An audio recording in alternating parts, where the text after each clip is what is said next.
आज की इस वीडियो में मैं आपको एक ऐसा मोमेंट दिखाने वाला हूं जिसने मेरे पूरे घर को हिला के रख दिया था।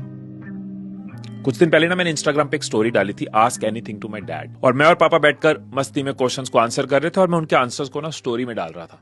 और बीच में मुझे क्वेश्चन नजर आया गुंजन का, मेरी वाइफ गुंजन का। तो क्वेश्चन था कि आपका सबसे बड़ा रिग्रेट क्या है और क्यों। मैंने सोचा मैं ना गुंजन को सामने बिठा के पूछता हूँ और रिकॉर्ड करता हूँ। जब पापा ने जवाब दिया और जो बोला वो हम सबके दिल तक चला गया।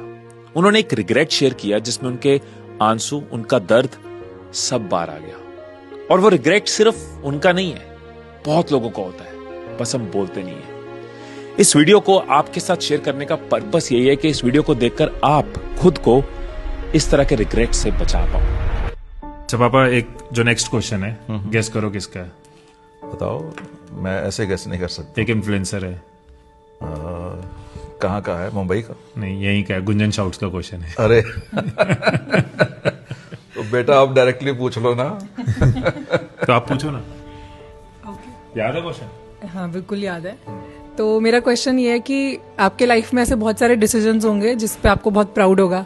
हाँ। जैसे अपने बेटे के लिए राइट पार्टनर चूज करना। हाँ। पर क्या कोई ऐसा डिसीजन है जिसे आप रिग्रेट करते हो एंड व्हाई? ओके, स्टार्ट तो आपने बड़ा चीयरफुल दिया और उसके बाद मुझे रिग्रेशन में डाल दिया। रिग्रेशन वर्ड ठीक बोला मैंने? वैसे तो रिग्रेट तो होते ही हैं लाइफ में, बहुत सी चीजें होती हैं जो बाद में लगता है कर लेते, पर जो मुझे परेशान कर रहा है ना रिग्रेट, वो कर रहा है बहुत पुरानी बात है। मैं सुना दूं पूरी बात आपको। मेरे जो फादर थे, पापा मेरे डैडी, बहुत एजुकेटेड थे, बहुत ईमानदार, कट्टर ईमानदार और एकदम देवता की मूर्ति। सिर्फ इसलिए नहीं बोल रहा हूं कि मेरे फादर थे, वैसे थे, लेकिन थोड़े से ना फॉर्मल रिलेशन थे हमारे घर में। शायद उस जमाने में ऐसा ही होता होगा, पता नहीं मुझे। तो मेरी इच्छा होती थी कि एक ना हग, एक जप्फी, पर मैं ये एक्सपेक्ट नहीं करता था कि वो करें। अच्छा। इच्छा होती थी कि मैं करूं, पर जो बीच में फॉर्मेलिटी आ रही थी ना कि पता नहीं वो क्या सोचेंगे, ऐसा मन में चलता था बार बार। और बेटा मेरा ख्याल है 3-4 साल ऐसा चलता रहा, रोज सोचना, फिर चलो कल, चलो कल, चलो कल। एक दिन थोड़ा तबीयत उनकी खराब थी और हार्ट में ट्रबल थोड़ी सी दिखाई दी, तो मुझे लगा कि आज मौका है कि मैं उनको थोड़ा सा प्यार दूं। उनके पास आया, पहला वर्ड मैंने बोला, मैं कहा डैडी आई एम सॉरी। अभी मैं शायद ऐसे कर पाता तो एक हमारे अंकल हैं, वो आए, कहते हैं डॉक्टर के अपॉइंटमेंट का टाइम हो गया, टेस्ट के लिए हॉस्पिटल जाना है, चलो। अच्छा। तो मेरी वो हग तो बीच ही में रह गई। हम चले गए, हॉस्पिटल चले गए। वहां गए, ऑल टेस्ट नॉर्मल। अच्छा। पूरा दिन टेस्ट हुए, जो भी ईसीजी वगैरह होनी थी सब हो गए और सभी नॉर्मल थे। तो अब बिल बन रहा है हॉस्पिटल का, वापस आने की तैयारी, और मेरे मन में एक ही बात है कि घर जाके ना सबसे पहले मैंने हग करनी है, मैंने जप्फी देनी है। पंजाबी जप्फी हुंदी है ना जेड़ी, ओए होए होए होए, मतलब आप समझ सकते हो। वहां से जब बिल की पेमेंट हो गई और मैं बार बार सोच रहा हूं, एक विजुअलाइज कर रहा हूं कि घर में बैठे हैं हम, जप्फी दे रहे हैं, और घर नहीं आया बेटा, डेथ हो गई उनकी वहां।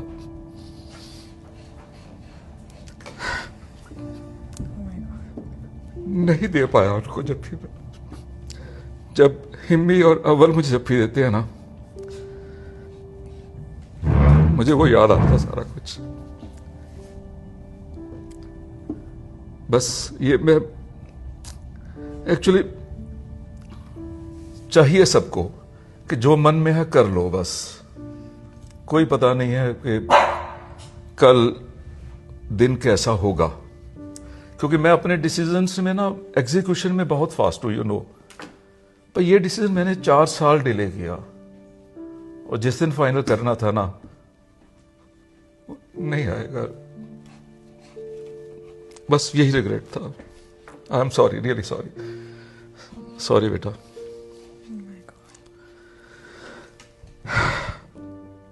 तो अब मेरे मेरे को रिग्रेट ना हो, मैं जब कर लेता हूँ। गॉड ब्लेस यू, आप तो कर ही रहे हो रोज। God bless you, God bless you, God bless you बेटा। बहुत बड़ी लर्निंग है ये हम सबके लिए, और आई थिंक हमारी पूरी जनरेशन के लिए दिस इज अ लर्निंग। लेकिन हल्का हो गया हूं मैं, हल्का हो गया हूं। सॉरी मैंने इसलिए कहा कि वीडियो का कुछ मूड और था, और थैंक्स इसलिए कि आज मुझे आपने ना केवल आपको नहीं सुना रहा हूं, पूरी दुनिया ने सुन लिया है ये। और मुझे उम्मीद है कि बहुत लोगों ने सीखा भी है इससे, लेसन भी है ये हम सबके लिए। Go and express your love. मेरी रादर एडवाइस है सबको, अभी राइट नाउ जो भी मन में है, जिसको जो करना है, हक करना हक कर लो। आई लव यू बोलना आई लव यू बोल दो, आई मिस यू बोलना आई मिस यू बोल दो। जो भी करना चाहते हो ना, जिस रिश्ते के साथ, चाहे वो परिवार का मेंबर है, चाहे आपके स्पाउस है, क्योंकि बहुत बड़ा भार सिर पे रह जाता है। रिग्रेट बहुत स्मॉल वर्ड है उसके सामने। क्लोज करो यार वीडियो। दो लाइंस बोलता हूँ शायद, इसके बाद ये थैंक यू। वो लाइंस हैं कि कोई वो भी डिस्टर्ब हो गया है ना थोड़ा, जोए वो भी देख रहा है शायद, फीलिंग्स है ना। कोई रूठे अगर तुमसे तो उसको फौरन मना लेना, कोई रूठे अगर तुमसे तो उसको फौरन मना लेना, क्योंकि जिद की जंग में अक्सर दूरियां जीत जाती हैं। हाय हाय हाय हाय हाय हाय। तो कई बार हम जिद में बैठे रहते हैं कि मैं क्यों करूं, मैं क्यों एक्सप्रेस करूं, वो करें, या आपस के डिफरेंसेस में बैठे रहते हैं, लेकिन अल्टीमेटली दूरियां जीत जाती हैं, और दूरियों को नहीं जीतना चाहिए, रिलेशन को जीतना चाहिए। सो थैंक यू पापा वंस अगेन शेयर करने के लिए। आई थिंक कितने घरों में शायद ये इम्पोर्टेंट होगा जो आज आपने किया, और कितने घरों में शायद आज बड़ी वार्म प्यारी हग्स होंगी। And thank you for being so vulnerable. मतलब इतना आसान नहीं है अपने डीपेस्ट इमोशंस और रिग्रेट को इस तरह से शेयर करना।